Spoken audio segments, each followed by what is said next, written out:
আসসালামু আলাইকুম ওয়া রাহমাতুল্লাহি ওয়া বারাকাতুহু। সুপ্রিয় দর্শক মণ্ডলী, সবাইকে পাঁচমিশালী আলাপের আজকের ৭ম পর্বে সবাইকে আবারও স্বাগতম জানাচ্ছি। আপনাদের আন্তরিক সহযোগিতায় এবং আপনাদের ভালো লেগেছে বিধায়ী পাঁচমিশালী আলাপের পডকাস্টটি এত জনপ্রিয় হয়ে উঠেছে এবং সেই ধারাবাহিকতায় আজকের ৭ম পর্বে আপনাদের সবাইকে আবারও সুস্বাগতম জানাচ্ছি। আজকে আমাদের সাথে আহ, থাকবেন আমাদের একজন গেস্ট, স্পেশাল গেস্ট। আপনারা অনেকেই দেখেছেন যে আমরা পোস্ট করেছি আগেই, এবং আজকে আপনাদের সারা সময় জুড়ে আমি থাকবো মোহাম্মদ মেহেদী হাসান সৌরভ, হোস্ট পাঁচমিশালী আলাপ। আজকে আমরা আমাদের যে আলোচনার বিষয় একদমই সময়োপযোগী এবং গুরুত্বপূর্ণ বলে মনে করছি। নারীর সাংগঠনিক দক্ষতা এবং প্রয়োজনীয়তায় যেসব প্রতিবন্ধকতা নারীরা ফেস করেন এই সমস্ত ব্যাপারে, এবং আমাদের যে সমাজে যে নারীদের সাংগঠনিক মন মানসিকতা কি ধরনের প্রবলেম ফেস করে এবং সেটা ওভারকাম কিভাবে করা যায়, এই টোটাল ব্যাপারটা আমাদের সাথে আমাদের অতিথি নাবিলা জান্নাত বিশ্বাস আপু, বরিশাল ইউনিভার্সিটির একজন সক্রিয় সাংগঠনিক নেত্রী বলতে পারি। এবং তার আরো অনেক পরিচয় আছে, তিনি তার মুখ থেকেই দেবেন ইনশাল্লাহ। তবে আমি ওয়েলকাম জানাচ্ছি, please welcome to our studio. আপু কেমন আছেন আপনি? আলহামদুলিল্লাহ ভালো আছি। সৌরভ, আপনি কেমন আছেন? আলহামদুলিল্লাহ, আল্লাহর রহমতে আপনাদের দোয়ায় অনেক ভালো আছি। তো আজকে প্রথমেই আপনাকে আমি অসংখ্য ধন্যবাদ এবং কৃতজ্ঞতা জানাচ্ছি আজকে আমাকে আপনার মূল্যবান সময় দেওয়ার জন্য। তো প্রথমেই আমরা পরিচয় আপনাকেও পর্বটি সেরে নিই। আপু, আপনার পরিচয় আপনি আপনার নিজেই দিবেন, কোথায় কি করছেন এটা আর কি, এবং আপনার আচ্ছা, ধন্যবাদ। আইডেন্টিটি অবশ্যই। ধন্য- ধন্যবাদ সঞ্চালক। আমি নাবিলা জান্নাত বিশ্বাস। আমি বরিশাল বিশ্ববিদ্যালয়ের রাষ্ট্রবিজ্ঞান বিভাগের নবম ব্যাচের শিক্ষার্থী। আমি বর্তমানে অনার্স ফাইনাল ইয়ারে পড়াশোনা করছি, এবং যে জন্য আসলে আজকে এই টপিকের জন্য আমাকে তারা পাঁচমিশালী আলাপের একজন গেস্ট হিসেবে দেখেছেন। আমি কৃতজ্ঞতা প্রকাশ করছি। সেটা হচ্ছে এই নারী নেতৃত্বের প্রতিবন্ধকতা এবং তাতে উত্তরণের উপায়। আমি 2024 সালে প্রথম আলো বন্ধু সহ বরিশাল বিশ্ববিদ্যালয়ের সভাপতির দায়িত্ব পালন করেছি। আমি আমার দায়িত্ব পালনের সময়ে কি কি ধরনের প্রতিবন্ধকতা ফেস করেছি আসলে, এবং আমার মনে হয় আমি এই জার্নিটাতে অনেক কিছু শিখতে পেরেছি। তো ইনশাল্লাহ পুরো প্রোগ্রাম জুড়ে কথায় কথায় সবকিছু শেয়ার করবো ইনশাল্লাহ। জি, অসংখ্য ধন্যবাদ। আপনার পরিচয়টি পেয়ে আমি সহ আমার সকল দর্শক অবশ্যই খুশি হয়েছে। আমি আমাদের দর্শকদের উদ্দেশ্যে বলতে চাই, আপনারা সবাই কেমন আছেন, কোথায় আছেন, কে কোথা থেকে আমাদের লাইভটা দেখতেছেন, এবং আপনাদের মনের আজকের টপিকের উপরে যত প্রশ্ন আছে অবশ্যই কমেন্ট বক্সে জানিয়ে ফেলুন। কারণ আপনাদের আমাদের পাঁচমিশালী আলাপের মূল উদ্দেশ্যই নতুন কিছু শেখা, নতুন কিছু জানা, একসাথে অনুপ্রেরণা তৈরি করা। তো ধন্যবাদ। আজকে আমাদের অতিথি আমাদের সাথে আছেন, আপু তার পরিচয়টি দিয়েছেন খুব সুন্দরভাবেই। আমরা সরাসরি আমাদের মূল পর্বে চলে যাব। আপু, যদি আপনার একাডেমিক প্লাস আপনার আইডেন্টিটিতে বললেন আপনি থাকছেন কোথায়, বা আপনার শিখরের পরিচয় যদি বলতেন, তাহলে অডিয়েন্সরা আরো ইন্টারেস্ট ফিল করবে। যেহেতু আমরা দুইজনই একই এলাকার, সেক্ষেত্রে আমি চাই যে আপনার আইডেন্টিটি আপনি নিজে বলবেন প্লিজ। ওয়েল, আমি আমার জেলা হচ্ছে ঝিনাইদহ। আমি ঝিনাইদহ জেলার বেড়াশুলা গ্রামের। আমার আব্বুর নাম শহীদুল ইসলাম। আমি তার প্রথমা কন্যা। 4 সন্তানের মধ্যে আমি সবার বড়। আমি চান্দোয়ালি মাধ্যমিক বিদ্যালয় থেকে এসএসসি পাস করেছি। এরপর আব্দুর রব ডিগ্রি কলেজ ডাকবাংলা বাজার থেকে আমার উচ্চ মাধ্যমিক সমাপ্ত করে বরিশাল বিশ্ববিদ্যালয়ে রাষ্ট্রবিজ্ঞান বিভাগে অধ্যয়নরত আছি। এই তো, এবং আমি অসংখ্য বরিশাল ধন্যবাদ। বিশ্ববিদ্যালয়ের কবি সুফিয়া কামাল হলে এখন বর্তমানে অবস্থান করছি। আচ্ছা, ভেরি গুড। আমাদের আজকের অনেক অডিয়েন্সই আমাদের আহ, পড়াশোনার সুবাদে আমরা আলাদা জায়গায় থাকতে পারি, বাট আমার ম্যাক্সিমাম অডিয়েন্সই আমার এলাকা কেন্দ্রিক। আমার বধুয়াটি ইউনিয়ন, আপনি যে গ্রামটার নাম বললেন বেড়াশাল ইউনিয়ন, আমার অডিয়েন্স আছে। আমাদের পাশাপাশি গ্রাম বলতে পারি গোপালপুর, দুর্গাপুর, বেড়াশালা, পাশাপাশি গ্রাম বলতে পারি।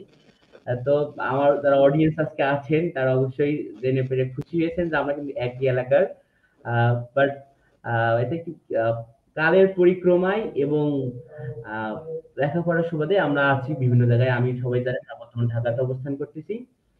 তো আপু, আমরা আপনার টোটাল জার্নিটা শেয়ার করব, এবং আজকে নামটাই দিয়েছি স্পেশাল পডকাস্ট, কারণ আপনার সাথে আমার পরিচয় দীর্ঘ অনেক দিনের। ঝিনেদা সুবাদে যখন ঝিনেদা থেকে আমি কলেজ লাইফ পড়াশোনা, আপনার থেকে ইন্সপায়ার হয়েছে অনেকভাবে সামাজিক এবং সাংগঠনিক কার্যক্রমের মাধ্যমে। এবং পরিচয়টা তখনই ছোট ভাই হিসাবেই অনেক স্নেহ করেন এবং শ্রদ্ধার সাথে আমিও অনেক সময় সলা পরামর্শ করে থাকি। তো আমার যেহেতু পাঁচমিশালি আলাপের প্রোগ্রাম একটা চলছে, এখানে অনেক ধরনের অডিয়েন্স আছে, আপনাকেও শেয়ার করে দিচ্ছি যে আমার উদ্দেশ্য আমার এবং আপনার সকল দর্শক দ্বারা ফেসবুকে সময়টাকে নষ্ট করে, আবার অনেকে ভালো কাজ ব্যবহার করে, যেন আমার সকল দর্শককে যেন নতুন কিছু দিতে পারি, পুরাতন কিছু হোক যেন যেটা কনসাস হয়, অর্থাৎ সচেতনতা বোধ ফিল করে আর কি। এই তো আজকে আমাদের টপিকটা আমরা অলরেডি অ্যানাউন্স করেছি, আবারও বলছি যে নারীর সাংগঠনিক দক্ষতা, প্রতিবন্ধকতা, প্রয়োজনীয়তা এবং উত্তরণের গল্প।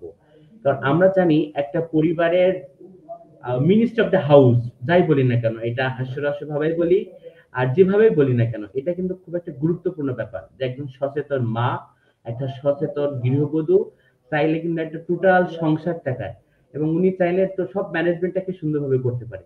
এটা যে শুধু সংসারের মধ্যেই সীমাবদ্ধ ব্যাপারটা কিন্তু এমন না, ঠিক কি না আপু? সেটা তো অবশ্যই। নারীর হ্যাঁ, ক্ষেত্র হচ্ছে আসলে সব জায়গায় এখন ছড়িয়ে গিয়েছে। হ্যাঁ, আর সংসারটা তো রাইট। মূলত আমাদের সবার শিকড়। সেখান থেকে আসলে আমরা আমাদের পুরুষ বলি বা সন্তানেরা বলি, মেয়েরা বলি, মায়েদের কাছ থেকেই ছড়িয়ে পড়া। তো অবশ্যই সেটা আপনি যেটা বলেছেন সেটা অবশ্যই। আচ্ছা, তো আমি যদি আপনাকে প্রথমেই জিজ্ঞাসা করি যে আপনি কেমন ভাবে সাংগঠনিক কাজ শুরু করলেন, প্রথম দিকের অভিজ্ঞতাগুলো, যে আপনাকে কেন ভালো লাগলো আচ্ছা, একটা ব্যতিক্রমী উদ্যোগ মেয়ে হিসাবে? আচ্ছা। বিষয়টা হচ্ছে আপনি আমার সম্পর্কে জানেন কিন্তু আমাদের দর্শকরা হয়তো আমার সম্পর্কে অ্যা এতটা রাইট, অবগত রাইট। না। আমি আমার বিষয়ে যদি আরেকটু ক্লিয়ার করে বলি, তাহলে আমার বাসা হচ্ছে একদম প্রত্যন্ত গ্রামে। আপনি নিজেও জানেন আমাদের বাসা একেবারেই প্রত্যন্ত গ্রামে, ঝিনাইদহ সদর উপজেলাতে হলেও আমাদের বাসা বেশ রাইট, ভেতরের দিকে। তো সেই জায়গা থেকে আমাদের এলাকা থেকে প্রত্যেক বছর আ যারা বিশ্ববিদ্যালয় পর্যায়ে যে সমস্ত মেয়েরা পড়তে আসে, তাদের সংখ্যা খুবই কম, হাতে গোনা। হয়তোবা মধুহাটি ইউনিয়ন বিবেচনা করলে হয়তো গড়ে ২ থেকে ৩ জন মেয়ে আছে যারা মনে করেন প্রত্যেক বছর ভার্সিটিতে পড়তে যায় আরকি। তো সেই জায়গা থেকে আমি আমার গ্রামেই ভার্সিটিতে পড়া মেয়ে আছে, আমাকে ধরে হইছে ২ জন। আমি এবং আমার একজন বড় রাইট। বোন। তো সেই জায়গা থেকে আসলে সাংগঠনিক হওয়াটা একটু চ্যালেঞ্জের ব্যাপার ছিল। কিন্তু আল্লাহর অশেষ শুকরিয়া, আমি সাংগঠনিক দক্ষতাটা পেয়েছি আমার মায়ের কাছ থেকে। আমার মা একজন সাংগঠনিক মানুষ। ওয়াও! আমি ছোটবেলা থেকেই দেখেছি আমার আম্মুকে সাংগঠনিক কার্যক্রম করতে এবং সংগঠনের জন্য কাজ করার জন্য সে কতটা উন্মুখ হয়ে থাকতো। সেটা দেখেই আসলে মূলত আমার ওখান থেকেই শিক্ষাটা বা ওখান থেকেই আমার একটা অনুপ্রেরণা জেগেছে। এবং পরবর্তীতে আমি ঝিনাইদহে যখন থাকা শুরু করি, তখন আসলে একটা প্রোগ্রামের মাধ্যমে আমার ঝিনাইদহের সাকিব মোহাম্মদ আল হাসান ভাইয়ের সাথে দেখা হয়। তো ভাই তো সাকিব মোহাম্মদ আল হাসান ভাইয়ের ব্যাপারে আসলে ঝিনাইদহতে যারা সাংগঠনিক মানুষ তারা সবাই জানবে বা তাদের সবারই তাকে চেনার কথা। রাইট। অনেকেরই আমার মতো উনাকেও একটা পরিচিত। গেস্ট বানাবো ইনশাআল্লাহ আমাদের স্পেশাল কোন একটা পর্বে। আচ্ছা। তো ভাইয়ের সঙ্গে যখন দেখা হয় তখন আসলে ভাইয়া আমাদেরকে আমাদের মতো কয়েকজনকে পেয়েছিলেন যাদেরকে আসলে সে মনে করেছিলেন যে না আমাদের দিয়ে আসলে সংগঠনটা হবে। তো আসলে নতুন করে এই জেলা পর্যায়ে এসে শহরে বুকে নতুন করে সাংগঠনিক হওয়ার যে ব্যাপারটা, এটা আসলে ভাইয়ের মাধ্যমে হয়েছে এবং আমরা সবাই মিলে ঝিনাইদহে বীরশ্রেষ্ঠ হামিদুর রহমান বিতর্ক পর্ষদ প্রতিষ্ঠা করেছিলাম। তো তখন থেকে আমাদের যাত্রা শুরু। এরপরে আসে ঝিনাইদহ বন্ধু সভা, আরো অন্যান্য ছিল আসলে আমাদের সংগঠন। তার মাধ্যমে আসলে একটা ভালো লাগা যে আসলে আমি আমার জায়গা থেকে মানুষের জন্য একটা কাজ করতে পারছি। তো ছোটবেলা থেকে আসলে আমি অনেকের অনেক রকম মনে হতো যে আমি বড় হয়ে আমি একটা বৃদ্ধাশ্রম প্রতিষ্ঠা করব। তো এই আচ্ছা। বৃদ্ধাশ্রম প্রতিষ্ঠা করব এই জিনিসটা আমার কাছে নিজের কাছে মনে হতো ছোটবেলায়। তখন বৃদ্ধাশ্রম দেখেছি টেলিভিশনে। কিন্তু যখন আমি সংগঠন করলাম তখন দেখলাম আমরা সবাই মিলে প্ল্যান করে টাকা পয়সা উঠিয়ে আমরা বৃদ্ধাশ্রমের মায়েদের সাথে একদিন ইফতার করতে গেলাম। মানে আমার কাছে বিষয়টা এত ভালো লেগেছিল। আসলে আমি এখন পর্যন্ত আমি যেহেতু পড়াশোনা করতেছি তার মানে বেকার। তো আমি চাইলে বৃদ্ধাশ্রমের যে যদি ৫০ জন মা থাকেন তাদেরকে বা বাবা থাকেন তাদেরকে আমি একবেলা খাওয়াতে পারবো না। হয়তো সে সামর্থ্য নাই। কিন্তু আমার মতো সমমনা যদি আমি ১০ জনকে খুঁজে বের করতে পারি তাহলে সেটা সম্ভব। এবং আমার কাছে মনে হয়েছে এই সমমনা ১০ জনকে সংগঠনে এলেই পাওয়া যায়। তো সব মিলিয়ে আমার এই জন্যই সংগঠনটা ভালো লেগেছে এবং এভাবেই সংগঠনের সাথে জড়িয়ে থাকা কিছু ভালো কাজ করার প্রয়াস। আচ্ছা। আমরা টপিকের বাইরে অনেক একটা গুরুত্বপূর্ণ কথা শুনতে পারলাম, মানে প্রশংসনীয় উদ্যোগ বৃদ্ধাশ্রমের ব্যাপারটা। এই যে একটা চ্যারিটেবল বা সিম্পাথেটিক মাইন্ড সেটআপ, এটা আসলে বলতে গেলে পরিবার থেকেই শেখা, রাইট অর রং? হ্যাঁ, সেটা তো অবশ্যই, অবশ্যই রাইট। অবশ্যই, অবশ্যই। তাহলে আমরা জানতে পারলাম না কিভাবে সাংগঠনিক কাজ শুরু করলেন, ১ম দিকের অভিজ্ঞতা চমৎকার বলেছেন। মানে আসলে অনুপ্রেরণার জন্য একটা কনসেপ্টই প্রয়োজন। মানে গাদা ইনফরমেশন আপনার প্রয়োজন নাই। আপনি কোন ব্যাপারটাকে ইনভলভ করবেন আপনার ফোকাসের সাথে, জাস্ট টু দি পয়েন্ট বা একটা কিওয়ার্ড জানলেই যথেষ্ট। আমিও শিখতে পারলাম আপনার থেকে একটা পয়েন্ট থেকে কিভাবে নিজেকে আজকে এই আইডেন্টিটিতে পৌঁছানো যায়। অসংখ্য ধন্যবাদ। আমি যদি আপনাকে এবার জিজ্ঞাসা করি যে আপনার মতে বিশ্ববিদ্যালয়ের সাংগঠনিক নেতৃত্বে নারীদের অংশগ্রহণের কতটা গুরুত্বপূর্ণ বিশ্ববিদ্যালয় কেন্দ্রিক? আসলে আমার মনে হয় আহ, নারী আসলে জন্মগতভাবে লিডার হয়ে জন্মগ্রহণ করে। ওয়াও! মানে এটা আমার সঙ্গে আসলে অনেক একমত হতেও পারে, নাও হতে পারে, কিন্তু এটা আমার পার্সোনাল অপিনিয়ন যে আসলে একজন নারী লিডার হয়ে জন্মগ্রহণ করে। কারণ একজন আহ মেয়ে, সে আসলে আমাদের সমাজে বা আমাদের দেশে মেয়েদের জন্য আসলে ক্ষেত্র কোনটা? তার ফ্যামিলি। মায়ের কাছ থেকে দেখে কিভাবে পাঁচজনকে খেয়াল রাখতে হয়, কিভাবে পাঁচজনের যত্ন নিতে হয়। এই যে হতে পারে দেশের নেতৃত্ব নয় সেটা, আমার মা আপনার মা যেটা করছে সেটা হয়তো দেশের নেতৃত্ব নয়, সেটা হয়তো সমাজের নেতৃত্ব নয়, কিন্তু সেটা পরিবারের নেতৃত্ব অবশ্যই। রাইট, এই মায়েদের গুছিয়ে আসলে সবাইকে, সন্তানদের গুছিয়ে রাখা, স্বামীকে যত্ন করা, ফ্যামিলির অন্যান্য লোকজনের প্রতি যে খেয়াল রাখাটা, এটা অবশ্যই একটা নেতৃত্ব। এই যে এই লিডারশিপটা আসলে কিন্তু কাউকে শিখিয়ে দিতে হয় না।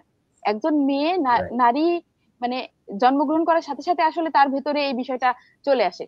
ফ্যামিলি, পরিবার, যত্ন, এই জিনিসগুলো চলে আসে। এবং এই মেয়েরাই কিন্তু আসলে দেশের যে বড় বড় লিডার আছেন, আমাদের দেশে যারা প্রথম সারি যে আহ, নেতা আছেন, বা বিশ্ব পর্যায়ে যে সমস্ত নেতারা আছেন, মনে করেন একজন আব্রাহাম লিঙ্কন, একজন বঙ্গবন্ধু, একজন শেরে বাংলা একে ফজলুল হক, একজন আব্দুল হামিদ খান ভাসানী, তাদেরকে তৈরি করেছে কে? তাদের নেপথ্যে কে আছে? তাদের অবশ্যই তাদের মায়েরা লিডার ছিল আমি মনে করি, না হলে তাদের সন্তানদের এই পর্যায়ে পৌঁছে দেওয়া কখনোই সম্ভব নয়।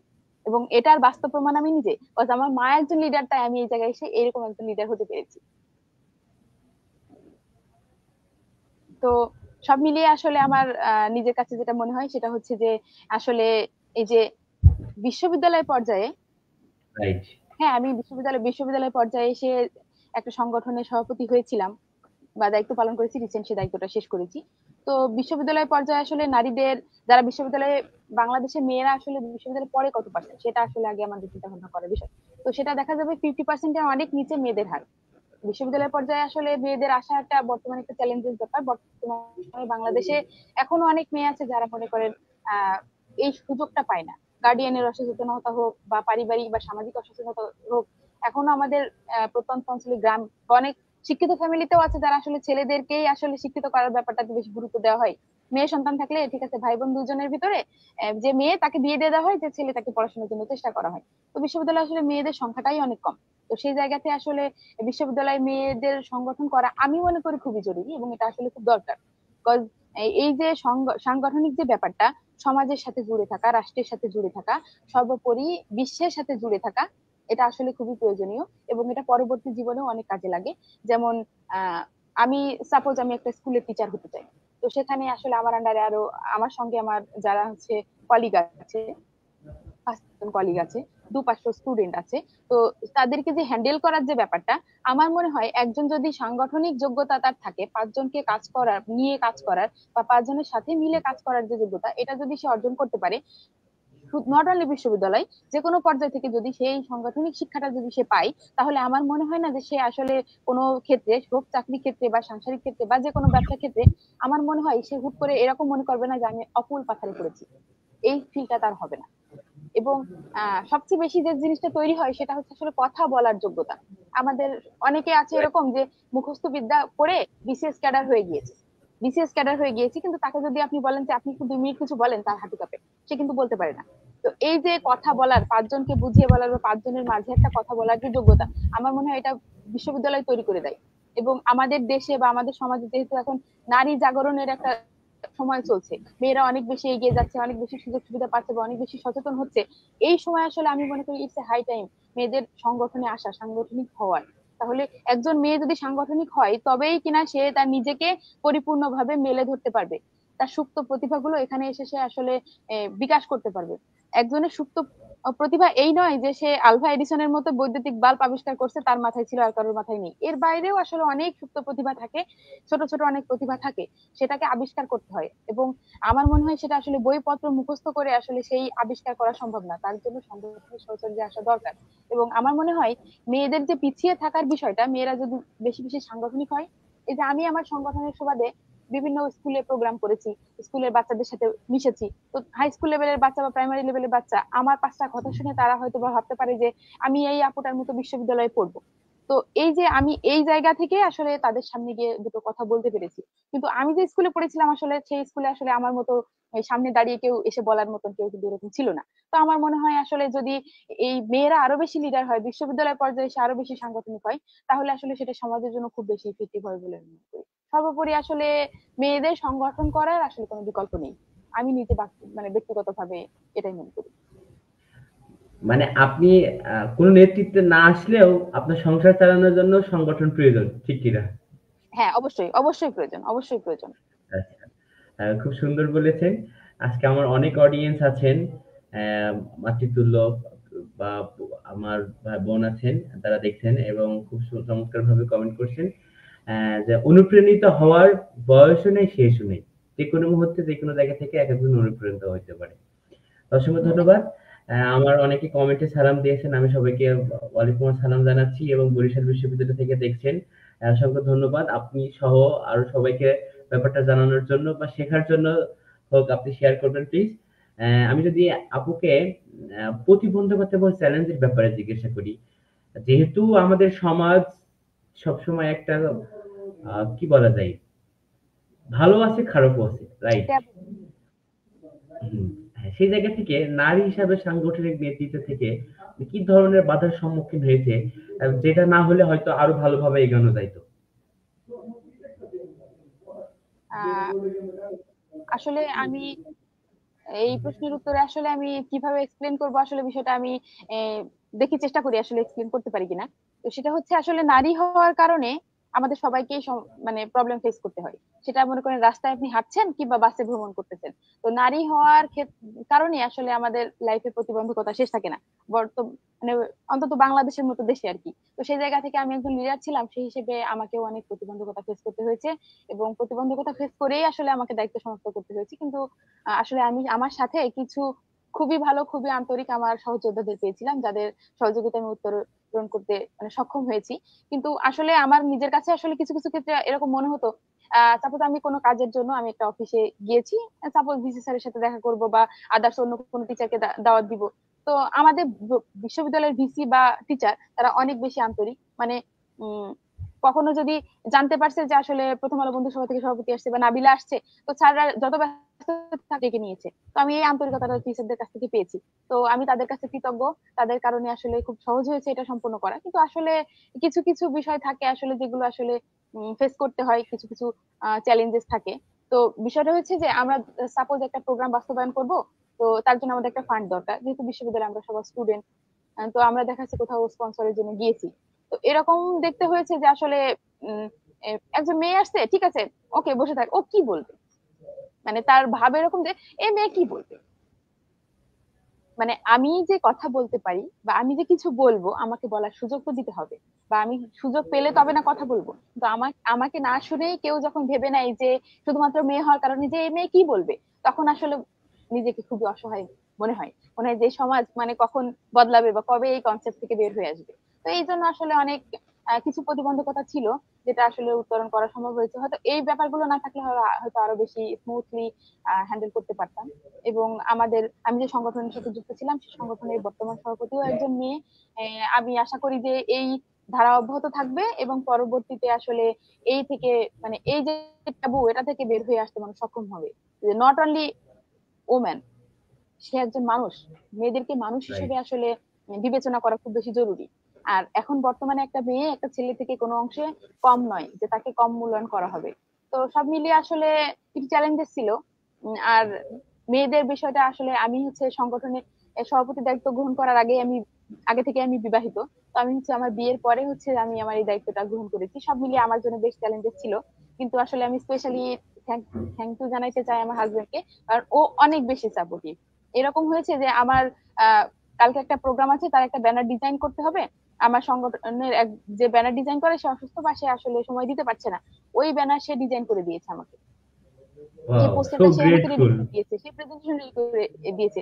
তো আসলে এই যে সংগঠন, আসলে আমাদের যেখানে এখন পর্যন্ত হাই স্কুল থেকে পিকনিকে গেলেও যেখানে বাবা মায়েরা বলে যে তোমাকে যাইতে হবে না, সেইখানে দাঁড়িয়ে আমার রাইট। বাবা মা আমাকে বিশ্ববিদ্যালয় পর্যন্ত পাঠিয়েছে। প্লাস আমাকে একটা সংগঠনের প্রেসিডেন্ট, আসলে আমার ফ্যামিলি যদি না চাইতো তাহলে আমি সংগঠনে যুক্তই থাকতে পারতাম না। প্রেসিডেন্ট হওয়া তো রাইট। আরো পরের কথা। এই পর্যন্ত আসতে পেরেছি, সেটা আমার ফ্যামিলির প্রতি আমি অবশ্যই অবশ্যই গ্রেটফুল। এবং এই সংগঠন, এই প্রতিষ্ঠানে, এই যে আজকের এই লাইভের মাধ্যমে আমি আসলে আমার পরিবারের সবার প্রতি কৃতজ্ঞতা জ্ঞাপন করছি। এবং স্পেশাল থ্যাংক ইউ পাওনা আমার হাজবেন্ডের, কারণ সে অনেক বেশি সাপোর্টিভ ছিল। এই 1 বছর আসলে আমাকে, এই আমি আমাকে অনেকে প্রশ্ন করেছিল যে আপনি তো বিবাহিত, মানুষের বিয়ে হয়ে গেলে তো অনেক ব্যস্ততা বেড়ে যায়, আপনি কি এই দায়িত্ব পালন করতে পারবেন? আমি নিজেও অনেকটা দোদুল্যমান অবস্থা ছিলাম যে আসলে আমি পারবো কিনা। আমার হাজবেন্ড সবসময় বলেছে, না তুমি, তুমি যোগ্য, তোমাকে যোগ্য মনে করা হচ্ছে, তুমি অবশ্যই সভাপতি হবে, তোমার যখন যা প্রয়োজন আমি তোমাকে সাপোর্ট করার জন্য আছি। এবং এই একটা বছর সে অনেক সাপোর্ট করেছে আমাকে। তো সব মিলিয়ে আসলে আমি আমার পরিবারের মানুষের প্রতি অনেক বেশি কৃতজ্ঞ। তারা আমাকে হেল্প করেছিল, তারা আমার পাশে ছিল বলেই আমি আসলে এত এটা সম্পূর্ণ করতে পেরেছি। জি, আমরাও আজকে লাইভ থেকে আপনার পরিবার প্লাস আমাদের ভাইয়ের জন্য অসংখ্য ধন্যবাদ এবং কৃতজ্ঞতা। আপনার আন্তরিক সহযোগিতার মাধ্যমে আমরা একটা যোগ্য লিডার পেয়েছিলাম। অসংখ্য ধন্যবাদ খুব সুন্দর করে বলার জন্য। আমি যদি আপনাকে অনেক কৌশল বলেছেন, তবে আমাদের যে সামনে নেত্রী আসবেন বা যারা কাজ করছেন, কয়েকটা কৌশল তাদেরকে শিখিয়ে দেওয়া যায় কিনা, যে এই ধরনের চ্যালেঞ্জ গুলো পেরোনোর জন্য কোন কৌশল বা ট্রিক্স আপনি অ্যাপ্লাই করতেন, যে না, ছেলের আগে বা আরেকজন ওয়েটিং এ আছে, আগে আমার কথাটাই শুনবে, এমন কোনো কৌশল ছিল কিনা আপনার, বা দূরদর্শিতা ছিল কিনা? আসলে দূরদর্শিতা বা কৌশল আসলে নিজেটা তো নিজে তো জাজ করা যায় না। তবে আমি কিছু কিছু ক্ষেত্রে কৌশলী হতে হয়, নেতা হতে হলে তো আসলে কৌশলী একটু হতে হয়। তো সব মিলিয়ে আসলে আমার মনে হয় পরবর্তীতে কোনো মেয়েদের যদি আহ, নেতৃত্বে আসতে হয়, সর্বপ্রথম তার যেটা দরকার সেটা হচ্ছে সাহস। অনেকে আছে রাইট। আমরা মেয়েরা, অনেকে বলে না মেয়েরা অনেক ঝগড়া করতে পারে, এই ঝগড়াটা, আসলে আমার মনে হয় এই ঝগড়া করার দক্ষতাটা আপনি কাজে, মানে যখন জায়গা মতো কাজে লাগাবেন, তখন আপনার ঝগড়া করার সার্থক হবে। আপনি যদি চার দেয়ালের মাঝে এই ঝগড়া করার দক্ষতা কাজে লাগান, এটা কখনো আপনার যোগ্যতা হয়ে উঠবে না। তো এই রাইট। যে মেয়েরা অনেক ঝগড়া করে, এই ঝগড়া করার দক্ষতাটা তার আসলে এই বাইরে কাজে লাগানো উচিত। কেননা আমাদের অনেক ঝগড়া করা আপুরাই আছেন যারা সাংসারিক জীবনে চুপ করে গুমড়ে গুমড়ে মার খেয়ে যাচ্ছেন, তারা কোনো কথা বলেন না, বলতে পারেন না, বলার সুযোগ পান না। রাইট। ইভেন এই যে বাইরে সাংগঠনিক ক্ষেত্রে, নট অনলি সাংসারিক ক্ষেত্রে, মুখ চোরা, আমি অনেক কথা বলতে পারি, ফোনে অনেক কথা বলতে পারি, বান্ধবীর সাথে বসে অনেক গল্প করতে পারি, কিন্তু 5 জনের সামনে দাঁড়িয়ে গুছিয়ে একটা কথা বলতে পারি না।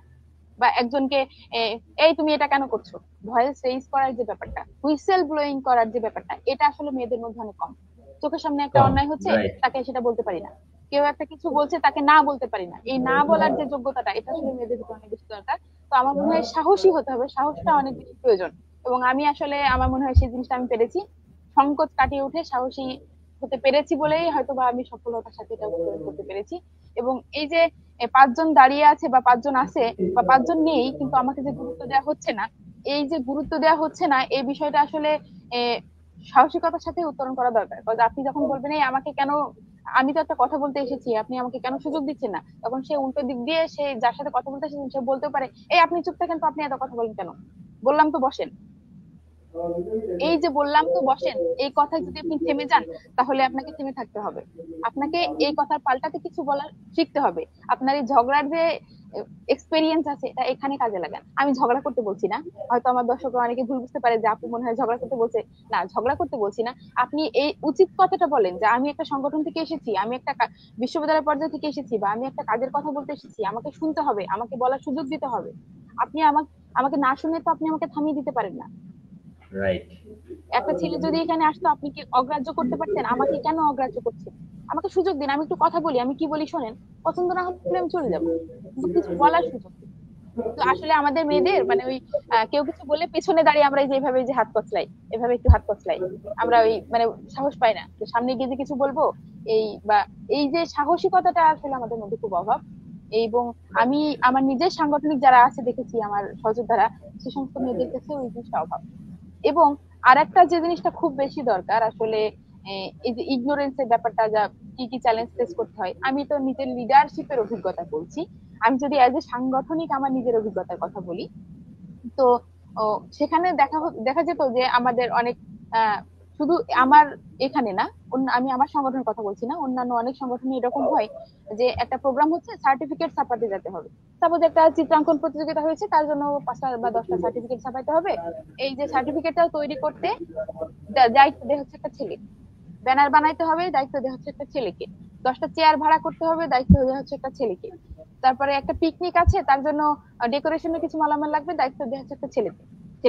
মানে দায়িত্ব দেওয়ার আগেই যেন মানে অদৃশ্য ভাবে তারা জেনে যায় যে মেয়েরা এগুলো পারে না, মেয়েরা ব্যানার বানাইতে পারে না, মেয়েরা হচ্ছে ডেকোরেশনের জিনিস ভাড়া করতে পারবে না, মেয়েরা হচ্ছে যে আপনার সার্টিফিকেট যে প্রিন্ট দেওয়ার কাজ বা এই দায়িত্ব তারা নিতে পারবে না।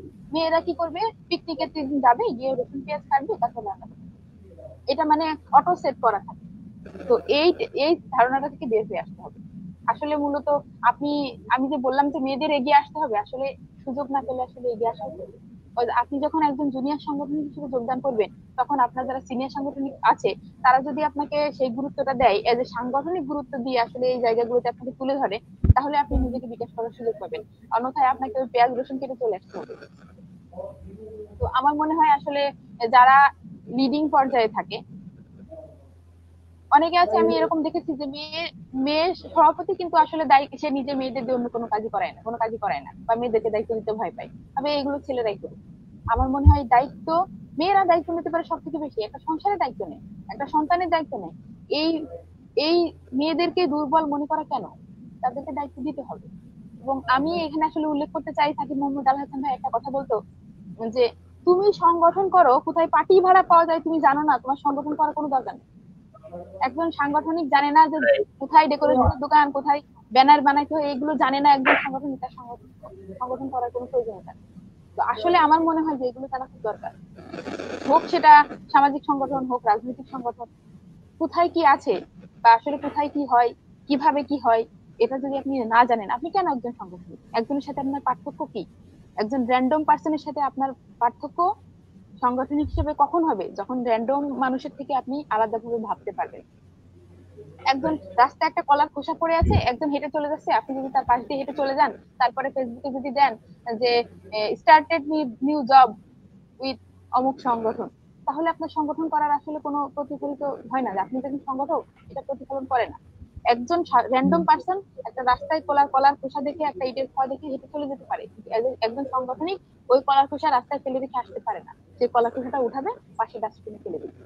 একজন সাংগঠনিক খোলা মাঠে বসে বাদাম খেয়ে বাদামের খোসা ফেলে আসতে পারে না, তো ওইগুলো পকেটে করে নিয়ে এসে ডাস্টবিনে ফেলবে। সাংগঠনিক মানে আমার ফেসবুকে স্ট্যাটাস দেওয়া আছে ব্যাপারটা এরকম না। সাংগঠনিক মানে ভেতর থেকে আমাকে গুছিয়ে নিয়ে আসা, আমার নিজেকে নতুন করে আবিষ্কার করতে পারা। 5 জনের থেকে আমি যদি আলাদা না হতে পারলাম, তাহলে আমি আলাদাভাবে নিজেকে সাংগঠনিক বলার মতো কিছু নাই। আচ্ছা। তো আসলে অনেক কথাই বলে ফেললাম, আমার না, মনে না। হয় আমি কি বোঝাতে আমরা চেয়েছি। আসলে এই কথাগুলো আরো তুখোড় সাংগঠনিক সাংগঠনিক মনা মানুষের কাছ থেকে আমরা শুনতে চেয়েছিলাম। আজকে যেহেতু আপনার টপিকটাই নারী, কে আমরা হাইলাইটস করব। আপনি কথা বলে ফেলেছেন খুব তুখোড় সাংগঠনিক। এটা আসলে সৌভাগ্য আমার জন্য। আজকে যারা দেখছেন অনেকেই সাংগঠনিক মনা আছেন, যারা অভিজ্ঞ দক্ষ নেতৃত্ব দিয়ে আসছেন আমাদের, যাদের কাছ থেকে আমরা সংগঠন শিখেছি। খুব সুন্দর বলেছেন। আহ, তাহলে আমরা এই পয়েন্টটার কৌশলগুলো কি কি হতে পারে, যদি আমরা একটু সামারাইজ বলতে পারি আপু, যেন আমার অডিয়েন্স গুলোকে আইডেন্টিফাই করতে পারে কৌশলগুলো, জাস্ট হ্যাঁ, টু দি আমি পয়েন্টে। আপনার কথা ক্লিয়ার করতে পারি নাই। আচ্ছা, আপনার আমরা কথা যে ক্লিয়ার করতে পারি নাই, মেহেদি।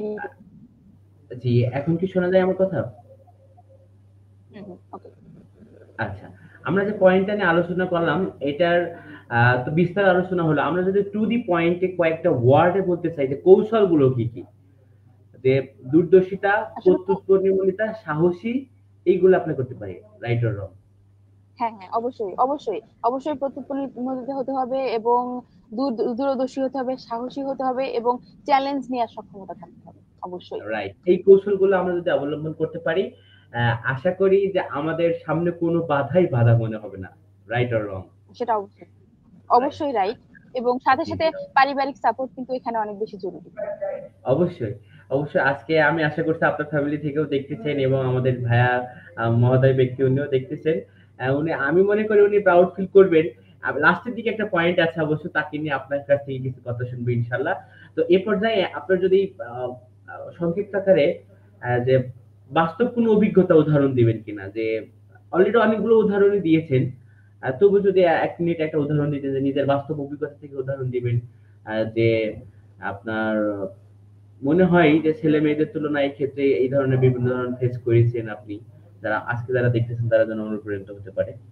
প্রশ্নটা বুঝতে পেরেছেন আশা করি। ওকে, আমি আসলে নিজের অভিজ্ঞতা যদি বলি, এটা হচ্ছে আসলে কতদিন আগের ঘটনা সেটা আসলে বলছি না, বা আমার কমিটিতেই বা অথবা এর আগে, এটা আমি আসলে উল্লেখ করতে চাই না। আমি একটা কাজের জন্য বাইরে গিয়েছি। তো হচ্ছে যে আমি গিয়ে দাঁড়িয়ে আছি, নক করেছি আসলে। সেখানে গিয়ে আসলে গিয়েছিলাম মূলত একটা ব্যানার করার জন্য।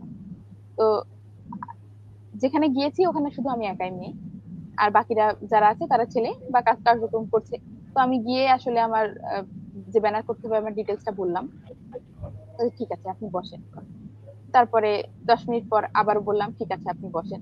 এভাবে 40 মিনিট আমাকে বসিয়ে রাখলো। আমার পরে একজন আসছে, তারটাও ইয়ে করে দেওয়া হচ্ছে। সে মানে তারপরে মানে আমাকে গুরুত্ব দেওয়া হচ্ছে না, যে মহিলা মানুষ ব্যানার ছাপাইতে আসছে, বিষয়টা মানে কিরকম হয়ে গেল না আসলে। কি ব্যানার, মানে ওনারা কি ভাবছে আসলে আমি নিজে বুঝতে পারছি না যে কেন এরকম করছি। কিন্তু আমি নিজে চোখের সামনে দেখছি যে আমার পরে আসছে তাদেরকে আসলে এসে বসে গেল করে দেওয়া হচ্ছে। তারপরে আমি এবার জিজ্ঞেস করছি, আচ্ছা, ও, আপনি, উনি তো আমার পরে আসছে, আপনি হচ্ছে যে আমার কাজটা আগে করে দিবেন না? বলছে আপনি আর একটু বসেন, আপনার তো ওনার তো কাজ আছে ভাই, উনি তো ব্যস্ত মানুষ, আপনি একটু বসেন। উনি বলছে, আমার যে খেয়ে দিয়ে কোনো কাজ নেই বলে আমি আপনার দোকানে এসে বসে আছি, আপনার কে বললো? উনি ভেবেই নিয়েছে আমি মেয়ে মানুষ, আমার কাছে অজস্র সময়, এই জন্য আমি ব্যানার ছাপাইতে আসছি, তাইলে আমি একটু বসি। আর যেহেতু উনি ছেলে মানুষ, ওনার অনেক কাজ আছে, উনি বিজি, তাই ওনার টাকা করে দিবে। এই হচ্ছে আসলে আমার বাস্তব অভিজ্ঞতা, যে এই যে নারী হওয়ার কারণে, আমি যদি ছেলে হতাম তাহলে আসলে নিশ্চয়ই, উনি যেহেতু এটা বলছে যে ওনার কাজ আছে, উনি ব্যস্ত, আপনি একটু বসেন না, আপনার কি কাজ, উনি নিশ্চয়ই কথাটা আমাকে বলতেন না। এটা আসলে আমার একটা বাস্তব অভিজ্ঞতা, যেটা আমি আসলে শেয়ার করার মতো মনে করলাম এই মুহূর্তে। জি, জি, আমরা জানতে পারলাম। এবার আমরা পরবর্তী সেগমেন্টে আসি, যে সমাজ ও দৃষ্টিভঙ্গি। এই যে কিছুক্ষণ আগে যে আমরা উদাহরণটার মুখাপেক্ষী হলাম আর কি, এই জায়গা থেকে আপনার কি মনে হয় আমাদের সমাজের সাংগঠনিক কাজে মেয়েদের আগ্রহ কম থাকার পেছনে কারণ কি বলে মনে করেন আপনি? আচ্ছা, এটা যদি উত্তর দিতে হয় এক কথায়, তাহলে বলতে হবে যে মেয়েদের স্বাধীনতার অভাব। এই যে মেয়েদের পিছিয়ে থাকার, সাংগঠনিক নেতৃত্বে না আসার বা সংগঠন না করার পেছনে যে কারণটা, সেটা হচ্ছে আসলে এই সুযোগ পাওয়ার অভাব, স্বাধীনতার অভাব। আসলে আমাদের এখনো পর্যন্ত যে ধারণাটা বদ্ধমূল, যে আসলে 10টার সময় প্রাইভেট, 11টা পর্যন্ত, তাহলে তো 11টা 10-এ বাড়ি আসার কথা, এখন 11টা 20 কেন বাজে? তো সেই সোসাইটিতে আসলে এই ছুটির দিন, সাধারণত আমরা যারা সাংগঠনিক হয়ে থাকি, আমরা আসলে ছুটির দিনে একটা প্রোগ্রাম করি, কারণ আমাদের যেদিন ক্লাস থাকে, পরীক্ষা থাকে, সেদিন আসলে হয় না। তো যার ফ্যামিলি এইভাবে চিন্তা করে, আসলে তাকে তো ও, আসলে ওই ছুটির দিনে সাংগঠনিক কাজের জন্য সারাদিন বাইরে থাকার পারমিশন দিবে না। সাপোজ আমি যে বৃদ্ধাশ্রমের কথাটা বলেছিলাম, যে ধরেন বৃদ্ধাশ্রমে একটা প্রোগ্রাম সারাদিন ব্যাপী, সেটা শুক্রবার। তো আমার অনেক বান্ধবীর বাবা মা আছে যারা আসলে শুক্রবারের দিন বাড়ি থেকে বাইরে আসাই অ্যালাউ করবে না। এবং আরো সবচেয়ে যে জিনিসটা মনে করা হয় সেটা হচ্ছে, ছেলেদের সাথে যাওয়া যাবে না। ছেলেদের সাথে গিয়ে কেন, প্রোগ্রামে আরো ছেলেরা আছে, ছেলেদের সাথে কেন? এই যে এই বিষয়টা, যে ছেলে মেয়ে একসঙ্গে কাঁধে কাঁধে কাঁধ মিলিয়ে কাজ করা যাবে না, ভালো কাজও করা যাবে না, এই যে এই ট্যাবুটা, আসলে এই যে স্বাধীনতার অভাব বা এই যে ধারণা, এই সচেতনতার অভাব, এটার জন্য আসলে মেয়েরা অনেক বেশি পিছিয়ে থাকছে। এটাই সব থেকে বড় প্রতিবন্ধকতা। এবং আমি আমার আজকে প্রোগ্রামের মাধ্যমে আসলে যারা গার্ডিয়ান আছেন, আমাদের বাবা মা আছে, তাদের প্রতি এই দিনটা আহ্বান জানাবো, প্রয়োজনে আপনার সন্তান সংগঠন করতে চাই, প্রয়োজনে আপনি তার সঙ্গে যান, সহযোগিতা করুন তাকে। তাহলে সে একজন ভালো মানুষ হবে এবং সমাজের ভালো করার জন্য সে কাজে লাগবে। আমি নিজে এর প্রমাণ, আমি নিজে সংগঠন করেছি, আমার সংগঠনের পিকনিক, বিভিন্ন প্রোগ্রাম, আমি আমার নিজে থেকেই বলেছি আমার সাথে আমার আম্মু যাবে। কিন্তু আমার আম্মু যেহেতু একজন সংগঠন করা মানুষ, মানে সাংগঠনিক মানুষ, তো আমি জানি যে আমার কোনো সাংগঠনিক কোনো প্রোগ্রাম হলে আম্মু মানে খুবই স্বাচ্ছন্দ্যের সাথে সে যেতে চাইবে। তো আমার আসলে এরকম কোনো গার্ড ছিল না যে আসলে এটা করা যাবে না, ওটা করা যাবে না। কিন্তু আসলে আমার ফ্যামিলি, আমি এসে বলেছি যে আমাদের কিন্তু অমুক দিন এই প্রোগ্রাম আছে, তোমাকে কিন্তু যেতে হবে। আমার আম্মু যত কাজে থাক, সে আমার সাথে গেছে এবং সেই প্রোগ্রামে আমার যারা সাংগঠনিক সবার সাথে বসে সে নিজে এই ভালো কাজটাকে সাপোর্ট করেছে এবং আমার সঙ্গে থেকেছে। এবং আমার আব্বু এমন একজন মানুষ, আমি হচ্ছে যে আমার বাসা থেকে করোনার সময়ের অভিজ্ঞতার কথা যদি বলি, করোনার সময়ে তখন ভাড়া বেশি, আপনি জানেন। আমার বাসা থেকে ঝিনাইদহ পর্যন্ত 100 টাকা গাড়ি ভাড়া প্রতিদিন আমার আব্বুর কাছ থেকে নিয়ে, প্রতিদিন না মানে যখন প্রয়োজন হতো, সপ্তাহে একদিন কি 10 দিনে একদিন, আমার আব্বুর কাছ থেকে আমি গাড়ি ভাড়া নিয়ে সংগঠনের কাজ করার জন্য আসছি। আমি চেয়েছি এবং সে রেগুলার আমাকে দিয়েছে। তো সে সাপোর্ট করেছে বলেই নিশ্চয়ই দিয়েছে। তো সে জানতো যে আসলে আমার মেয়ে যে কাজে যাচ্ছে সেটা ভালো কাজ, পাঁচজন ভালো মানুষের সাথে মিশতে যাচ্ছে, যেটা আসলে সমাজের জন্য উপকারী। তো এরকম সাপোর্টিভ ফ্যামিলি আসলে দরকার। আসলে ফ্যামিলি সাপোর্ট করে না, ফ্যামিলি থেকে চায় না। আসলে এইভাবে আসলে এই যে বাড়ি থেকে পালিয়ে এসে বিসিএস ক্যাডার হয়ে যাওয়া বা সঙ্গীত শিল্পী হয়ে যাওয়া আর সাংগঠনিক হওয়া এক কথা না। বাড়ি থেকে পালিয়ে আপনি সাংগঠনিক হতে পারবেন না। তার জন্য আপনার ফ্যামিলিকে আপনার সাপোর্ট করতে হবে। তাহলেই আপনি নিজেকে সম্পূর্ণভাবে মেলে ধরতে পারবেন। তো এই সাংগঠনিক যোগ্যতা একটা একটা আলাদা রকম জিনিস। 5 জন 10 জন 100 জনের সঙ্গে চলতে পারা একটা আলাদা রকম অভিজ্ঞতা। এবং আসলে আমি যে এখানে কথা বলছি, আমার কথা হয়তো বা এখন 20 জন 50 জন লাইভে শুনছে। তো আমার মনে হয় আপনার যে কোনো বাবা মাই তার সন্তানের কথা এভাবে শুনতে বেশ পছন্দ করবেন। তো আপনি যদি আপনার সন্তানের কথা এভাবে শুনতে পছন্দ করেন, আপনার সন্তানকে আপনি যদি সম্মানিত দেখতে পছন্দ করেন, তাহলে তাকে সুযোগ দিতে হবে, তাকে বিশ্বাস করতে হবে এবং তাকে স্বাধীনতা দিতে হবে। এবং পাশাপাশি আসলে ইচ্ছারও অনেক বেশি দরকার। মেয়েরা আসলে ওই ঘরে যেহেতু ঘর আর স্কুল কলেজের বাইরে যেহেতু তাদের যাওয়া হয় না, অনেক মেয়ে নিজে থেকেই আসলে ভেবে নেয় যে এটাই আমার মানে জায়গা, আমার এতটুকুই অঙ্গন। আসলে মেয়েরা আসলে নিজেই জানে না যে সে নিজে কি করতে পারে। নিজের ভিতরে, আমার ভিতরে যে কতটা মানে শক্তি আছে সেটা আসলে অনেক সময় মেয়েরা নিজেই জানে না। তো নিজেদেরকে আবিষ্কার করতে জানতে হবে। নিজেদেরকে যদি মেয়েরা আবিষ্কার করতে পারে, নিজেদের ভেতরের শক্তিটাকে যদি মানে আবিষ্কার করতে পারে এবং আমি বোধটাকে যদি সে জাগ্রত করতে পারে, আমার মনে হয় সেই মেয়ে কখনো পিছিয়ে থাকবে না এবং সে অবশ্যই দেশের জন্য, দশের জন্য, সমাজের জন্য, রাষ্ট্রের জন্য অবশ্যই নিজেকে যোগ্য করে গড়ে তুলবে ইনশাআল্লাহ। জি, ইনশাল্লাহ আমরা আশাবাদী। আহ, তবে এক্ষেত্রে আরেকটা প্রশ্ন আপনার কাছে বলতে হচ্ছে যে নারীদের অংশগ্রহণ বাড়ানোর জন্য আপনি তো অনেকগুলো কথা বললেন, যে প্রবলেম গুলোর কথা বা আহ, পেছনে যে আগ্রহ কম থাকার যে কারণগুলো, এই ক্ষেত্রে নারীদের অংশগ্রহণ বাড়ানোর পরিবার, সমাজ এবং শিক্ষা প্রতিষ্ঠানে কি ধরনের ভূমিকা পালন করতে হবে, এটা যদি সংক্ষেপে বলবেন। আহ, শিক্ষার্থীদের কি ধরনের ভূমিকা পালন করতে হবে? আর নারীদের অংশগ্রহণ বাড়ানোর জন্য পরিবার, সমাজ এবং শিক্ষা প্রতিষ্ঠানকে কি ধরনের ভূমিকা রাখতে হবে? আচ্ছা, শিক্ষা প্রতিষ্ঠানকে কি ধরনের ভূমিকা রাখতে হবে, পরিবার এবং সমাজকে কি ধরনের ভূমিকা রাখতে হবে? তো আমি অলরেডি মনে হয় পরিবারের কি ধরনের ভূমিকা থাকা দরকার সেটা হয়তো আমি অলরেডি এক্সপ্লেন করেছি। এবং সমাজকে যদি বলি তাহলে আসলে সমাজকে তার এই যে গোড়ামি থেকে বের হয়ে আসতে হবে এবং শিক্ষা প্রতিষ্ঠানকে অবশ্যই সুযোগ তৈরি করতে হবে। যেমন আহ আমাদের স্কুলে, আমাদের এই এলাকাতে, আপনি যদি আমাদের ইউনিয়নের কথা চিন্তা করেন, আমাদের ইউনিয়নে আসলে এখনো যদি হিসেব করেন তো 10টা স্কুলের ভিতরে 7টা স্কুলে কোনো ডিবেট ফেডারেশন নাই, ডিবেটের দল নাই। রাইট, আমার মনে হয় রাইট। স্কুল পর্যায়ে একমাত্র ডিবেটই একমাত্র জায়গা যেখানে আসলে গার্ডিয়ানরা তাদের স্টুডেন্ট, তাদের বাচ্চাদেরকে স্বতঃস্ফূর্তভাবে অংশগ্রহণ করতে দেয়। তো করতে দিবে। বিভিন্ন ধরনের খেলাধুলা অ্যারেঞ্জ করা সেটা তো আলাদা বিষয়, কিন্তু যদি নেতৃত্ব তৈরি করার ব্যাপার বলি, লিডারশিপ কোয়ালিটিস বা 5 জনের ভিতর কথা বলার একটা যোগ্যতা তৈরি করার কথা বলি, তাহলে ডিবেটের প্রয়োজনীয়তা অপরিসীম। তো আমাদের স্কুল অবশ্যই। কলেজগুলো, শিক্ষা প্রতিষ্ঠানগুলোকে অবশ্যই ডিবেট ফেডারেশন গঠনের জন্য এগিয়ে আসতে হবে বলে মানে আমার পার্সোনালি মনে হয় যে ডিবেটটা স্কুল কলেজ পর্যায়ে খুবই দরকার এবং প্রত্যন্ত গ্রামেও খুবই দরকার। শিক্ষা প্রতিষ্ঠান যদি এগিয়ে আসে, টিচাররা যদি উদ্যোগ নেয়, তাহলে এটা খুব ভালো হয়। আচ্ছা, খুব সুন্দর বলেছেন। মাঝে আপনি একটা চমৎকার চমৎকার পয়েন্ট এড করেছেন, যে বিতর্ক বা ডিবেট ফেডারেশন। আমি নিজেও জানেন আপনাদের কাছ থেকে আমি বিতর্ক শিখেছি এবং আমি বিতর্ক নিয়ে অনেক কাজ করেছিও এবং সামনে অনেক প্ল্যান আছে, আপনাকে শেয়ার করবো ইনশাল্লাহ। তো বিতর্কের বিকল্প কিছু নাই একজনকে সুনাগরিক এবং সুবিবেচক হওয়ার জন্য। আমাদের বৃহৎ আলোচনা থাকবে ইনশাল্লাহ। অসংখ্য ধন্যবাদ পয়েন্টটিকে সুন্দরভাবে তুলে ধরার জন্য। এরপর যে আপনাকে সমাজ ও দৃষ্টিভঙ্গি সেগমেন্টের একদম লাস্ট প্রশ্নে, যে আপনার এই সচেতনার প্রয়োজনীয়তা এবং উদাহরণ, মানে আপনি নারী বা অ্যাজ এ ফিমেল পারসন, তার কি কি সচেতনতা এবং প্রস্তুতি প্রয়োজন? আহ, তা- আপনি তো জানেন যে একটা উপকরণকে দুই ভাবে ব্যবহার করা যায়, ভালো দিকেও এবং মন্দ দিকেও, রাইট কিনা? রাইট। এখন আপনার এই সচেতনার প্রয়োজনীয়তা, আপনি কিভাবে এই ব্যাপারটাকে আখ্যায়িত করবেন, সচেতনতার প্রয়োজনীয়তা? আসলে নিজেকে সচেতনতা হওয়ার প্রয়োজনীয়তা আসলে অপরিসীম। নিজেকে অবশ্যই সচেতন হতে হবে। আমার জন্য একটা জিনিস দরকার, কেন দরকার সেটা যদি আমি না জানি তাহলে তো আসলে হবে না। ফ্যামিলি আপনাকে সুযোগ দিল, কিন্তু আপনি জানেন না যে সুযোগটাকে আপনি কিভাবে কাজে লাগাবেন, কিভাবে এক্সিকিউট করলে আপনি এগিয়ে যাবেন। সেটা আসলে তাহলে আসলে কম্বিনেশনটা হইলো না। আগে আপনার নিজেকে জানতে হবে। ফ্যামিলি আমাদের অনেকেই বাবা মায়েরা আসলে একটু সনাতনী মানসিকতা সম্পন্ন।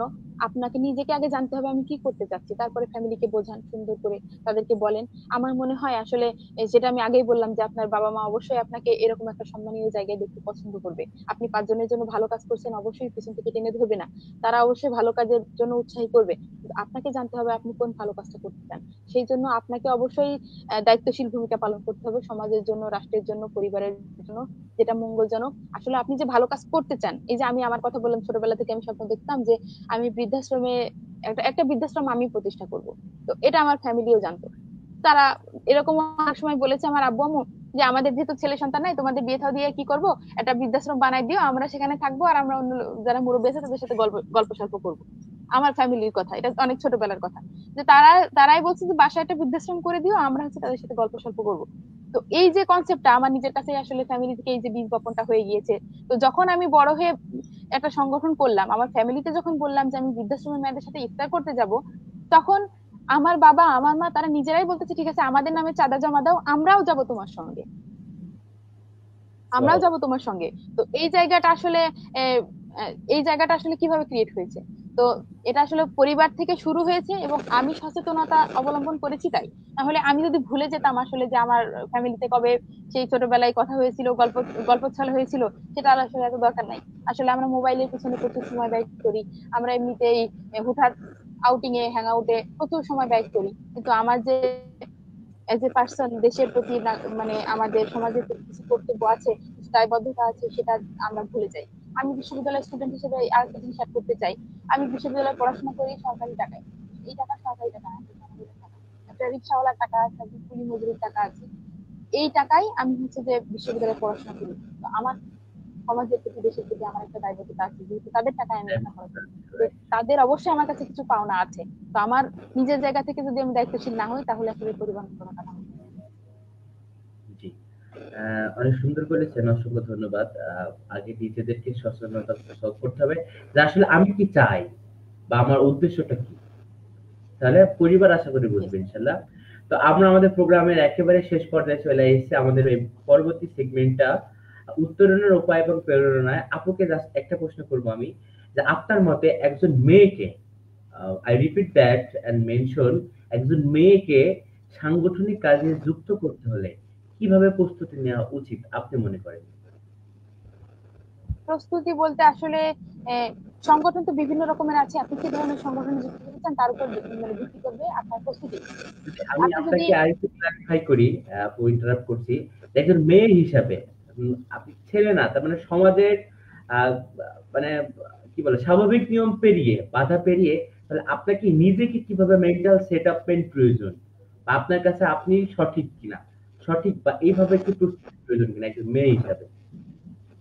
আসলে যদি একদম মেয়ে হিসেবে যদি বিবেচনা করি, যেটা আমি বলছিলাম যে আসলে আমি কি ধরনের সংগঠন করব সেটার উপরে আসলে প্রস্তুতি নির্ভর করে। আমি যদি ভাবি যে সামাজিক সংগঠন করব, তাহলে আমাকে ছেলেদের সাথে কাঁধে কাঁধ মিলিয়ে কাজ করতে হবে। হয়তো বা একটা বাজারের ব্যাগ টানতে হবে, দোকানে গিয়ে আসলে চেয়ার ভাড়া করতে হবে, তারপরে পাটি ভাড়া করতে হবে, তারপরে হয়তো বা একটা ব্যানার ছাপাইতে যাইতে হবে। এখন একজন বলতে পারে অমুকের মেয়ে দেখলাম অমুক ব্যানারের দোকানে বসে আছে।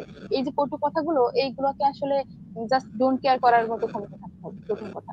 আর হচ্ছে যে আহ, আপনি যদি মনে করেন আমি একটা রাজনৈতিক সংগঠনে যুক্ত হতে চাই, তাহলে এই যে রাজনীতির যে বেসিক বিষয়গুলো আছে সেই বিষয়গুলোকে আপনার মানে যারা রাজনীতি করে তাদের সম্পর্কে আসলে সমাজের আসলে একটা নেগেটিভ ধারণা থাকে, সেগুলোকে না করার, সেগুলোকে বুড়ো আঙ্গুল দেখিয়ে আসলে জাস্ট ইগনোর করার একটা মানসিকতা আপনার থাকতে হবে।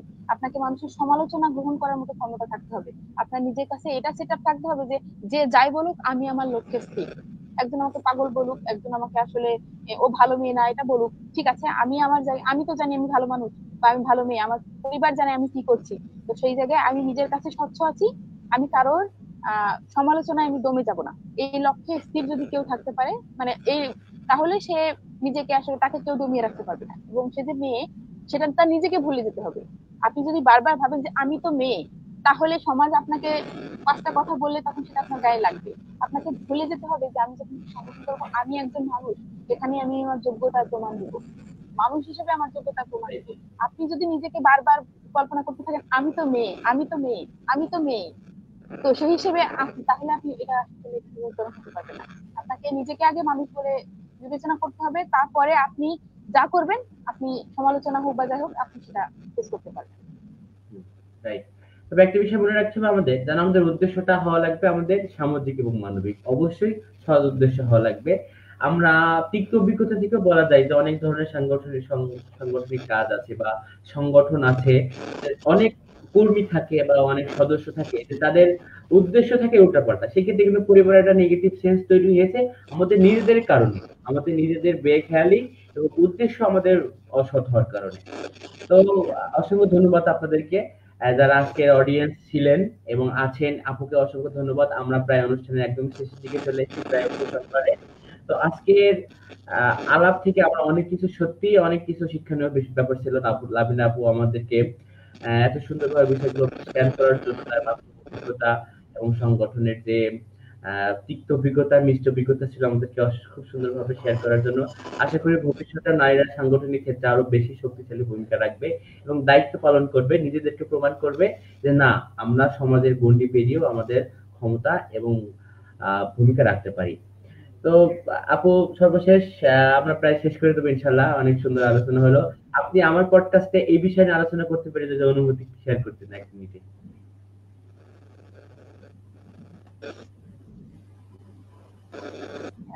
আসলে অনেক ধন্যবাদ মেহেদী তোমাকে, মেহেদী হাসান সৌরভ, তোমাকে অনেক ধন্যবাদ। এরকম রিসেন্ট আমার দায়িত্ব শেষ করেছি, এবং আসলে এই ব্যাপারে বলার জন্য আমি তোমাকে এর আগেও বলেছিলাম যে আসলে আমি যেহেতু রিসেন্ট দায়িত্ব শেষ করেছি, তাই আমার কাছে আসলে প্রচুর অভিজ্ঞতা আছে। মানে এই যে সাংগঠনিক আহ বিভিন্ন রকমের প্রতিবন্ধকতা ফেস করার বিভিন্ন অভিজ্ঞতা আছে। আসলে আমি আহ সেই হিসেবে আমার জন্য এটা একটা দারুণ প্রোগ্রাম হয়েছে, এবং আমি আসলে আমি যা বলতে চাই সেটা বলতে পেরেছি। আমার মনে হয় এই আমার কথা শুনে আসলে যারা নতুন সংগঠন শুরু করছে তারা হয়তো বুঝতে পারবে যে তারা কি কি প্রতিবন্ধকতা তারা সামনে। আমাদের মেয়েদের সবারই শতকরা 99 জনের প্রতিবন্ধকতা আসলে সেম। আমরা আসলে কমন কিছু সমস্যায় ভুগি। তো আমার মনে হয় যারা সাংগঠনিক সামনে, তারাও হয়তো বা আমাদের এই পডকাস্ট শুনলে